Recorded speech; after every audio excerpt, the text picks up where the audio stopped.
कहानी की शुरुआत होती है दो दोस्तों से जिन्होंने एक दिन शर्त लगाई कि उन दोनों में से जो भी बिना किसी चीज के 100 दिन तक रह सकता है उसे 14 मिलियन डॉलर्स इनाम में मिलेंगे, यानी लगभग 117 करोड़ रुपए। इसके बाद एक आदमी अपने परदादा की कहानी सुना रहा था। उनके और उनकी पत्नी के पास कुल मिलाकर 57 चीजें थी, पर फिर पहले विश्व युद्ध के दौरान उनका सब कुछ लुट गया। फिर उसके दादा दादी के पास 200 चीजें थी, लेकिन फिर हिटलर के आने के बाद वो भी तबाह हो गए। इसके बाद उसके माँ बाप के पास कुल 650 चीजें थी, लेकिन फिर भी वो खुश थे। आज के समय में देखा जाए तो एक इंसान के पास लगभग 10,000 चीजें होती हैं और साथ ही अपनी मर्जी से जिंदगी जीने की आजादी भी, लेकिन फिर भी हम और ज्यादा चीजें खरीदने के चक्कर में पड़े रहते हैं। खैर, फिर हम पॉल नाम के एक डेवलपर को देखते हैं जो एक लड़की की प्यारी सी आवाज से जाग गया। लेकिन ये कोई असली लड़की नहीं बल्कि एक वर्चुअल असिस्टेंट थी जिसकी आवाज पॉल ने खुद ही बनाई थी। इधर पॉल के नीचे वाले फ्लोर पर उसका बेस्ट फ्रेंड टॉम रहता था। कुछ समय बाद टॉम पूरा तैयार होकर पॉल को लेने आया क्योंकि आज उनका एक बहुत खास इंटरव्यू था, लेकिन पॉल तो अब तक बिस्तर पर लेटा टिकटॉक देख रहा था। खैर, फिर टॉम ने तुरंत पॉल को कपड़े ढूंढ कर दिए और साथ ही उसके न जाने कितने जूतों में से एक जोड़ी पहनाकर उसे तैयार किया। इसके बाद वो दोनों फटाफट घर से बाहर निकल गए। जब वो इंटरव्यू में पहुंचे तो उन्होंने देखा कि उनकी तरह हजारों जीनियस वहां पर आए थे और हर किसी को लगता था कि उनकी बनाई हुई चीज सबसे बढ़िया है। खैर, फिर भी जब टॉम और पॉल की बारी आई तो वो उस कंपनी के मालिक डेविड को इम्प्रेस करने में कामयाब रहे। लेकिन इसके बाद उन दोनों के बीच थोड़ी लड़ाई हो गई क्योंकि टॉम ने पॉल को बिना बताए प्रेजेंटेशन में कुछ चेंजेस किए थे। खैर, बाद में दोनों दोस्त नाइट क्लब में मस्त सेलिब्रेट करने गए, लेकिन पॉल अब भी टॉम की उस हरकत को माफ नहीं कर पाया था। थोड़ी देर में उसने काफी ज्यादा शराब पी ली और फिर नशे में धुत होके टॉम से शर्त लगाई कि उन दोनों में से जो भी 100 दिन तक बिना किसी चीज के रह सकता है वो जीत जाएगा। फिर अगली सुबह जब पॉल की आंख खुली तो उसके शरीर पर कोई कपड़ा नहीं था।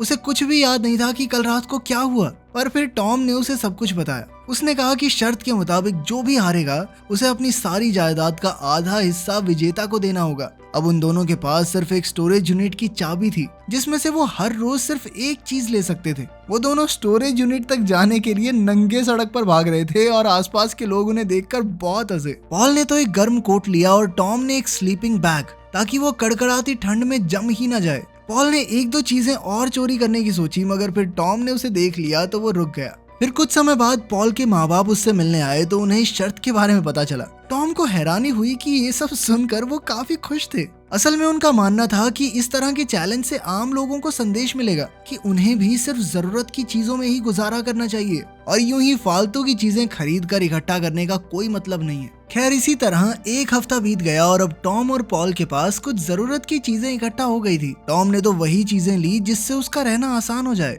मगर पॉल ने सबसे पहले एक स्मार्टफोन उठाया ताकि वो अपनी वर्चुअल असिस्टेंट नाना से बातें कर सके। इसके बाद वो दोनों स्टोरेज यूनिट में लूसी नाम की लड़की से मिले। वो उन दोनों की शर्त सुनकर काफी एक्साइटेड थी और उनके रहने का ढंग देखने आई थी। तभी टॉम ने मौका देखकर लूसी को डेट के लिए पूछ लिया।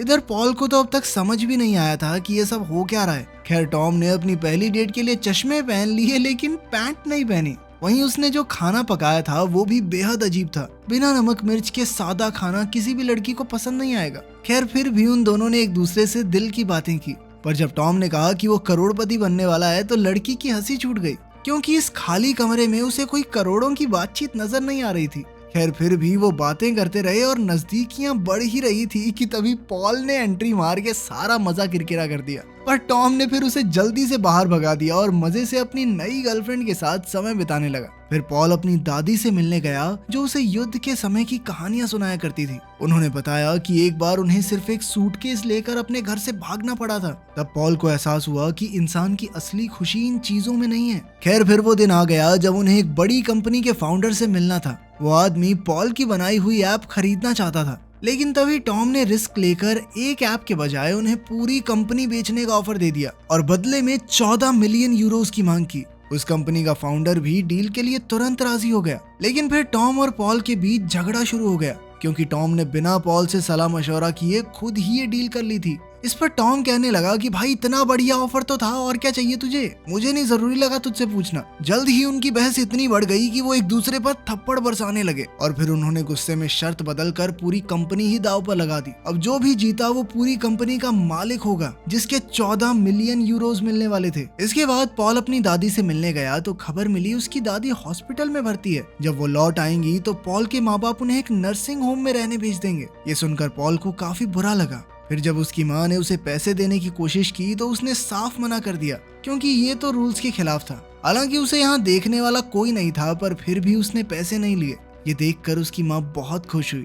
इसके बाद पॉल अपनी दादी से मिलने हॉस्पिटल गया तो उसने लूसी को थेरेपिस्ट के पास जाते देखा। बाद में वो लूसी से मिला तो पता चला कि वो एक एडिक्ट है, लेकिन उसे किसी नशे या ड्रग्स की एडिक्शन नहीं, बल्कि लगातार बिना काम की चीजें खरीदते रहने की एडिक्शन है। खैर बाद में पॉल ने वापस आकर कूड़ेदान से डिनर के लिए कुछ एप्पल्स निकाल लिए। तभी अचानक उसे चारों ओर से कीमती गाड़ियों ने घेर लिया। इनमें से एक से वही बड़ी कंपनी का फाउंडर बाहर निकला, जो कि पॉल की ऐप खरीदना चाहता था। जुकरमैन ने उसे बीच के लोगों को हटाने का ऑफर दिया ताकि उसे अपना प्रॉफिट किसी के साथ बांटना ना पड़े। वो पॉल से सीधी डील करना चाहता था, इसीलिए उसने पॉल को चेक भी दे दिया। मगर पॉल को न जाने क्यों दाल में कुछ काला लग रहा था। असल में सच तो ये था कि जुकरमैन इस वर्चुअल असिस्टेंट ऐप को इसलिए खरीदना चाहता था ताकि वो इसकी मदद से आम लोगों को ऐसी चीजें खरीदने पर मजबूर कर सके जो उन्हें सच में चाहिए भी नहीं। और बड़ी बात तो ये थी कि उन्हें यही लगेगा कि उन्होंने अपनी मर्जी से खरीदा है।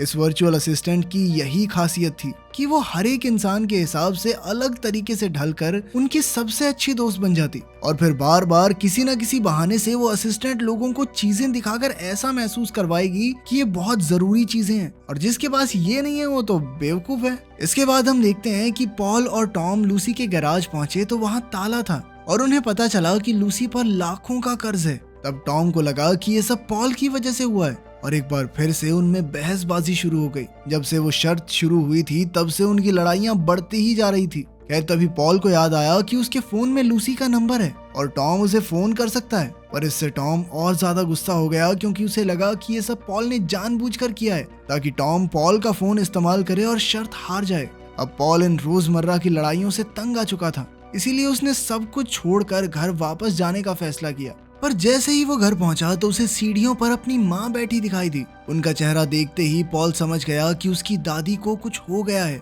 उधर टॉम लूसी को ढूंढते ढूंढते उसके घर पहुंच गया। उसने लूसी को बताया कि उसे कर्ज देने वाले लोगों ने उसके गैराज पर ताला लगा दिया है। तो लूसी जोर जोर से हंसने लगी। उसने कहा कि वो उनसे बचकर भागते भागते थक गई थी, इसीलिए उसने खुद ही अपना गैराज उन्हें बेच दिया। साथ ही डॉक्टर्स ने उसे बीमार घोषित कर दिया है और अब हर समय एक आदमी उसके साथ रहता है। लेकिन फिर टॉम ने कहा कि वो उसे ये बताने आया है कि वो शर्त जीत चुका है और अब वो लूसी के सारे कर्ज चुका देगा। इसके बाद टॉम अपने घर वापस लौटा तो उसने देखा कि पॉल ने उसकी सारी चीजें लौटा दी थी। फिर उसे पता चला कि किसी ने भी पॉल को आते जाते नहीं देखा। टॉम पॉल के माँ बाप से पूछताछ करने गया तो उसके पिता ने कहा कि शायद वो कहीं चला गया है। फिर टॉम को पॉल की दादी की मौत के बारे में पता चला, जिसके बाद टॉम तुरंत ही पॉल को ढूंढता हुआ कैलिफोर्निया पहुंच गया। वहीं दूसरी ओर हम देखते हैं कि पॉल एक नदी किनारे रहने लगा था। जब टॉम उसके पास पहुंचा तो वो हैरान रह गया, क्योंकि उसने सोचा नहीं था कि कोई उसे ढूंढते हुए यहाँ तक पहुंच जाएगा। खैर फिर दोनों ने अपने झगड़ों के बारे में खुलकर बात की। फिर दोनों दोस्तों ने मस्त कीचड़ में लड़ते हुए एक दूसरे की तरफ जितने मनमुटाव थे सारे खत्म कर दिए। आखिरकार ये बातें करके दोनों दोस्तों ने समझदारी से एक दूसरे की भावनाएं समझी और एक दूसरे को माफ भी कर दिया। इसके बाद वो दोनों टॉम की शर्त जीतने की पार्टी में पहुंचे,